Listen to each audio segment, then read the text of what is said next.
प्रदेश के मुख्यमंत्री योगी आदित्यनाथ के पिता आनंद सिंह बिष्ट का आज सुबह 10:44 पर निधन हो गया है और वो काफी लंबे समय से बीमार चल रहे थे। दिल्ली के एम्स अस्पताल में उनका इलाज चल रहा था। किडनी और लीवर की समस्या के कारण 13 मार्च को उनको एम्स में भर्ती कराया गया था। रविवार को उनकी तबियत अचानक से फिर से खराब हो गई और आज सुबह उन्होंने 89 साल की उम्र में अंतिम सांस ली। आनंद सिंह बिष्ट का अंतिम संस्कार कल हरिद्वार में होगा, जिसमें उत्तराखंड के मुख्यमंत्री त्रिवेंद्र सिंह रावत शामिल होंगे, जानकारी है।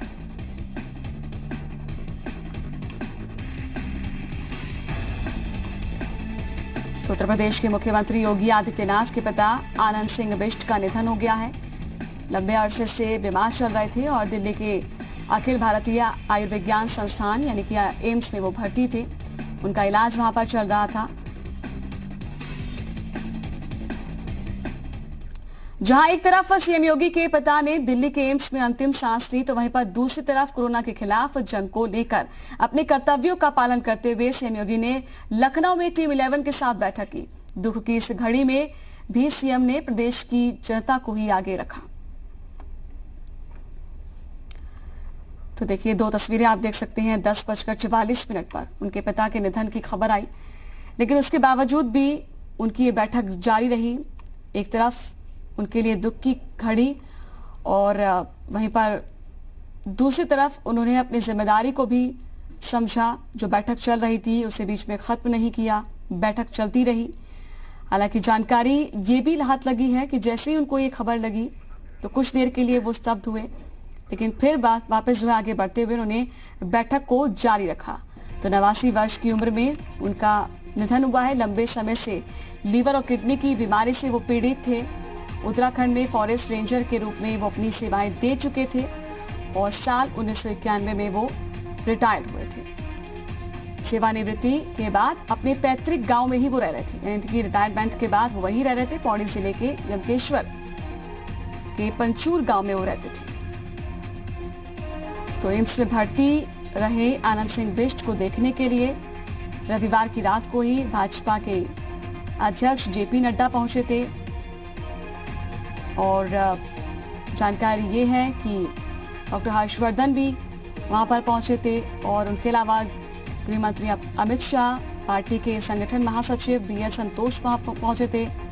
अचानक से शनिवार की रात को उनकी तबीयत बिगड़ गई थी, जिसके बाद उनको लाइफ सपोर्ट सिस्टम पर रखा गया था।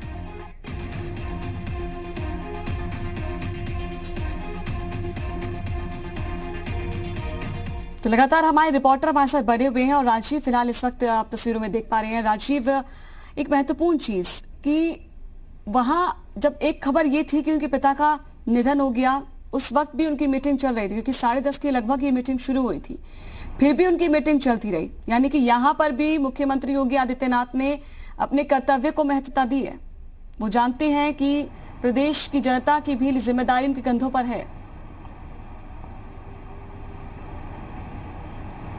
कट गया संपर्क जो है उनसे नहीं टूट गया इस पेश, क्योंकि राजीव को हमने सुना कि वो संपर्क पता नहीं टूट गया। लेकिन देखिए, ये एक महत्वपूर्ण जानकारी है। सभी नेताओं की ओर से शोक जताया जा रहा है और जानकारी सब दे रहे हैं, अपने हिसाब से संवेदना प्रकट कर रहे हैं। लेकिन ये महत्वपूर्ण चीज है। आप देखिए, एक तरफ पिता का निधन, वहीं पर दूसरी तरफ फिर भी मुख्यमंत्री योगी आदित्यनाथ बैठक लेते रहे। हमें जो जानकारी मिली है उसके अनुसार जब उनको जानकारी उस वक्त दी गई तो थोड़ी देर के लिए चुप हुए और फिर से उनकी जो बैठक है वो आगे जारी हुई। राजीव हमारे साथ जुड़ चुके हैं। राजीव, ये तस्वीर जो अभी जो खबर आई है सामने, इसके अनुसार देखा जाए तो मुख्यमंत्री की प्राथमिकता में शामिल है कि अगर उनके कंधों पर जिम्मेदारी प्रदेश की है तो देश की जनता या प्रदेश की जनता, उनके लिए पहले सोचना होगा, क्योंकि वही उनका कर्तव्य भी है और ये वो दर्शा रहे हैं अपने काम के जरिए। मीटिंग के दौरान खबर लगी, लेकिन फिर भी कुछ देर रुकने के बाद फिर मीटिंग आगे जारी हो गई। अब बिल्कुल देखिए नैन्सी, जिस तरीके से जो मुख्यमंत्री योगी आदित्यनाथ का जो व्यक्तित्व है, कहीं ना कहीं वो आनंद सिंह बिष्ट का जो व्यक्तित्व रहा है वही परिलक्षित करता है।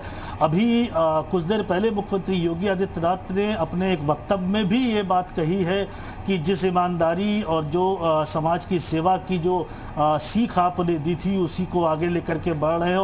और देखिए मुख्यमंत्री योगी आदित्यनाथ, चूंकि इस वक्त कोरोना महामारी का समय है और निरंतर जो है वो खुद सीधे फ्रंट पे आकर के मॉनिटरिंग कर रहे हैं, सभी चीज़ों की रिव्यू कर रहे हैं।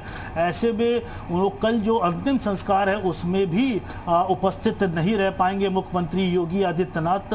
और उन्होंने जो अपनी जो व्यस्तता है कोरोना महामारी के चलते उसका जो हवाला दिया है अपने वक्तव्य में, और ये भी कहा है कि जब लॉकडाउन ख़त्म हो जाएगा उसके बाद वो दर्शनार्थ के लिए जाएंगे। तो ये जो त्याग है, जो संन्यास का जीवन रहा है और जो उनका राजनीतिक जीवन रहा है, कहीं ना कहीं ये सारी जो जितनी भी बातें अभी निकल के आई है, ये उनका जो व्यक्तित्व है उसको परिलक्षित करता है कि किस तरीके से मुख्यमंत्री योगी आदित्यनाथ के लिए इस प्रदेश की जो 23 करोड़ की जनता है वो सर्वोपरि है, उसकी सेवा सर्वोपरि है।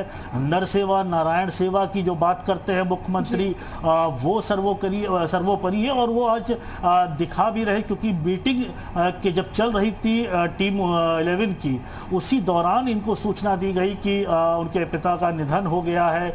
कुछ देर के लिए वो थोड़ा सा रुके भी, और जाहिर सी बात है कि उनके पिता के निधन की बात थी, और उसके बाद पुनः उन्होंने मीटिंग शुरू कर दी। तो ये अपने आप में कहीं ना कहीं जो व्यक्तित्व है मुख्यमंत्री योगी आदित्यनाथ का, जो समाज के प्रति जो समर्पण है वो दिखाता है कि राजनीतिक जीवन में रहकर भी और उत्तर प्रदेश जैसे प्रदेश का मुख्यमंत्री मुखिया होने के बावजूद, जो कहीं 5वां देश और 7वें देश की श्रेणी में आता है अगर आबादी की बात करें, ऐसे इतने बड़े प्रदेश के मुखिया होने के बावजूद भी इन सब चीज़ों से हट करके जो 23 करोड़ की जनता है उसके जो इस वक्त जो महामारी का जो दौर है उससे कैसे बचाया जाए इस जनता को, कैसे उसको जो है इस कोरोना के वायरस से दूर किया जाए, कैसे जो है समाधान निकाला जाए कि कम से कम लोग उत्तर प्रदेश में कोरोना का संक्रमण हो।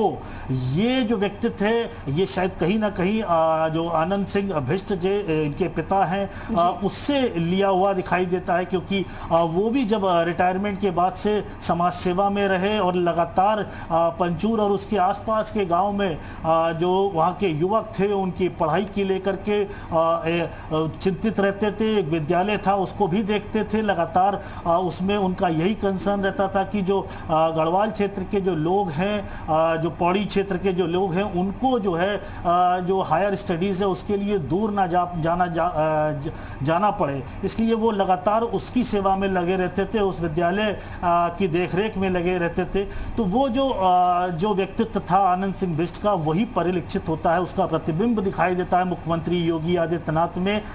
संन्यास ले लेना और उस संन्यास के उस रास्ते पे चलना जहाँ पर जन सेवा ही सबसे बड़ी सेवा है और उसके इतर कुछ भी नहीं है, ये एक बार फिर मुख्यमंत्री योगी आदित्यनाथ ने साबित किया है। उनके पिता का देहावसान हो गया है, लेकिन एक स्टेटमेंट जारी किया जिसमें वो अंतिम यात्रा में नहीं जा पाएंगे, और साथ साथ अपने जो पंचूर में जो परिवार है, जो आनंद सिंह बिष्ट के या मुख्यमंत्री योगी आदित्यनाथ के 3 भाई हैं, माता हैं, उन सभी से अपील भी की है कि कम से कम लोग अंतिम यात्रा में रहें, क्योंकि लॉकडाउन का समय है और लॉकडाउन के जो नियम हैं उसको पूरी तरीके से फॉलो किया जाए। तो ये जो व्यक्तित्व है मुख्यमंत्री योगी आदित्यनाथ का जो व्यक्तित्व है, एक सन्यासी का जो व्यक्तित्व है, वो इस कार्यशैली से परिलक्षित होता है कि ऐसे समय में जब जाहिर सी बात है कि बड़ा कठिन समय होगा मुख्यमंत्री योगी आदित्यनाथ के लिए भी, जब ये सूचना मिली होगी कि उनके पिता और ऐसे व्यक्ति जिससे रोकना चाहेंगे। इस बीच राहुल का रुख करेंगे, हमारे साथ लगातार बने हुए। राहुल, कुछ अपडेट आपके पास? जी, अब से थोड़ी देर बाद 1:30 बजे उनका पार्थिव शरीर यहाँ से लेकर के निकाला जाएगा और एम्बुलेंस के जरिए उनके पार्थिव शरीर को लेकर के निकला जाएगा। गेट नंबर 2 जो एम्स का गेट नंबर 2 है, उस गेट नंबर 2 से उनके पार्थिव शरीर को लेकर के निकाला जाएगा और वहां पर जो फॉर्मेलिटीज होती है पूरी तरीके से उस फॉर्मेलिटीज को पूरा कर लिया गया है। उस फॉर्मेलिटीज को पूरा करने के बाद अब ये कहा सकता है कि अब से तकरीबन 10 से 15 मिनट बाद ही उनके पार्थिव शरीर को डेढ़ बजे गेट नंबर 2 से उनको लेकर के और निकलेगा उनका पार्थिव शरीर लेकर के, और उनके जो पैतृक गांव है उन पैतृक गांव की तरफ उनकी ये एम्बुलेंस मूव करेगी। ठीक है, यानी कि अब से लगभग 15 मिनट के आसपास जो है वक्त है कि तब वहां से निकलते हुए जो है एम्बुलेंस नजर आएगी।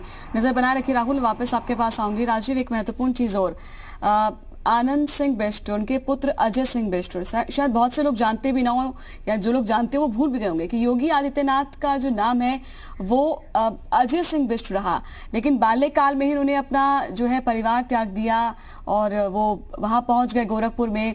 किस तरह से सन्यासी रूप लिया, महंत अवैधनाथ के संपर्क में आए, तो ये महत्वपूर्ण रहा। उन्होंने बाल्यकाल में ही अपना परिवार को त्याग दिया, लेकिन इस बीच कभी पिता ने क्या कभी कोशिश नहीं की, कोई इसकी जानकारी हाथ लगी हो कि बेटे को वापस लाया जाए?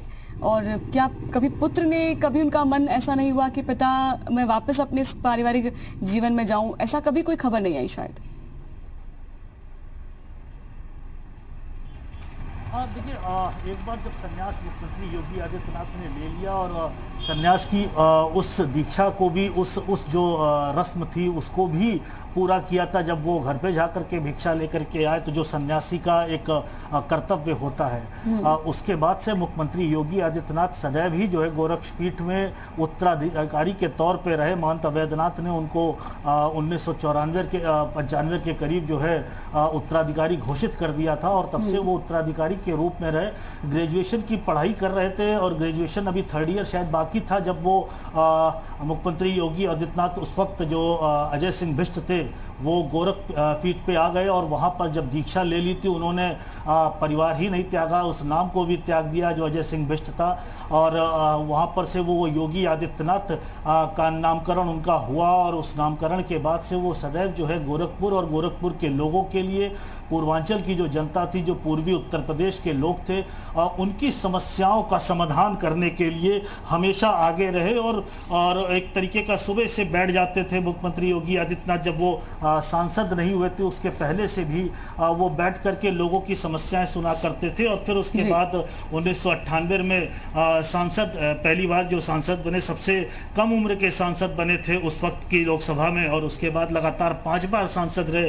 तो ऐसे में एक बार हमारी इनके जब पिताजी से बात हुई थी तो उनका भी यही कहना था, चूंकि एक बार फैसला ले लिया, मैंने एक बार ज़रूर ये सब सोचा, लेकिन उसके बाद जब चूंकि वो जन सेवा में समर्पित व्यक्ति था और लोगों की सेवा में लग गया तो उसके बाद पीछे मुड़ के देखने का कोई सवाल नहीं उठता। तो ये कठिन चीज़ें हैं जो जिस प्रक्रिया से परिवार भी गुजरा और मुख्यमंत्री योगी आदित्यनाथ भी गुजरे, और उसका कहीं ना कहीं वो जो दृढ़ता है वो आज दिखाई दे रही है मुख्यमंत्री योगी आदित्यनाथ में कि बैठक के बीच में उनको सूचना मिलती है, कुछ देर के लिए रोकते हैं और बैठक को फिर से आगे बढ़ा देते हैं और बैठक होने लगती है। उसके बाद भी एक स्टेटमेंट, एक वक्तव्य उनका आता है जिसमें वो बताते हैं कि वो अंतिम संस्कार में नहीं जा पाएंगे क्योंकि कोरोना महामारी और लॉकडाउन जो चल रहा है उसमें उत्तर प्रदेश में उनकी बड़ी जिम्मेदारी है। तो ये जिम्मेदारी का निर्वहन जो है उनके लिए प्राथमिकता है, और वो ये जो व्यक्तित्व है ये कहीं ना कहीं अपने पिता आनंद सिंह बिष्ट से लिया है और वही व्यक्तित्व का प्रतिबिंब आज मुख्यमंत्री योगी आदित्यनाथ में दिखाई दे। बिल्कुल, हमारे साथ रामानुज जी बने हुए। रामानुज, वहाँ कुछ ऐसी जानकारियाँ, क्योंकि देखिए एक छोटी सी उम्र में परिवार को छोड़कर जाना, फिर सन्यासी का रूप लेना, हजारों सन्यासियों के बीच में से महंत अवैधनाथ का एक उत्तराधिकारी बन जाना, गद्दी उनकी हासिल करना, तो यानी कि वो खूबी थी। और किस तरह से लोगों के प्रति संवेदना होनी चाहिए, क्या भावनाएं होनी चाहिए, तमाम खूबियों को देखकर ही कहते हैं कि तभी वो एक पद दिया जाता है। कभी आपकी उनके परिवार के लोगों से मुलाकात हुई हो, कोई जानकारी कि किस तरह की उस वक्त की स्थिति परिस्थितियां रही हो? क्योंकि परिवार के लोगों ने काफी दिन तक ढूंढा भी था कि आखिरकार कहाँ गया उनका बेटा अजय सिंह बिष्ट। आप बिल्कुल, मैं आपको बताना चाहूँगा सबसे पहले यही कि उत्तराखंड के पौड़ी के एमकेश्वर ब्लॉक है और वहाँ के गांव का जो नाम है वो पंचूर है।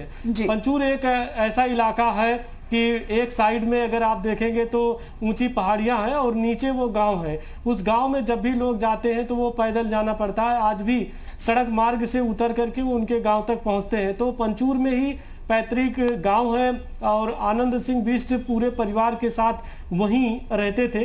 बिल्कुल जो आपने सवाल किया कि आखिर में उनके परिवार से मुलाकात, तो मैं जब योगी आदित्यनाथ उत्तर प्रदेश के मुख्यमंत्री बने थे उस टीम में शामिल था। मैं उनके गांव गया था और उनके पिताजी से खुद मुलाकात की थी। तो करीब 1 दिन का वक्त उनके परिवार के दूसरे सदस्यों के साथ गुजारा था। अगर स्वभाव से देखें तो आनंद सिंह बिष्ट यानी कि योगी आदित्यनाथ के पिता बहुत सरल स्वभाव के थे। जितने भी मीडिया कर्मी आए थे देश प्रदेश से, सबके साथ में उन्होंने बहुत अच्छा व्यवहार किया था और सभी तारीफ कर रहे थे। ये नहीं कि सिर्फ मीडिया कर्मी, जो आसपास के लोग आते थे वो भी कहते थे, क्योंकि वो उत्तराखंड में फॉरेस्ट रेंजर के पद से रिटायर हुए और उन्हें चाहे वो जंगलों की बात हो या उनके परिवार की बात हो, उनको सारी चीजें जानकारी थी। तो वो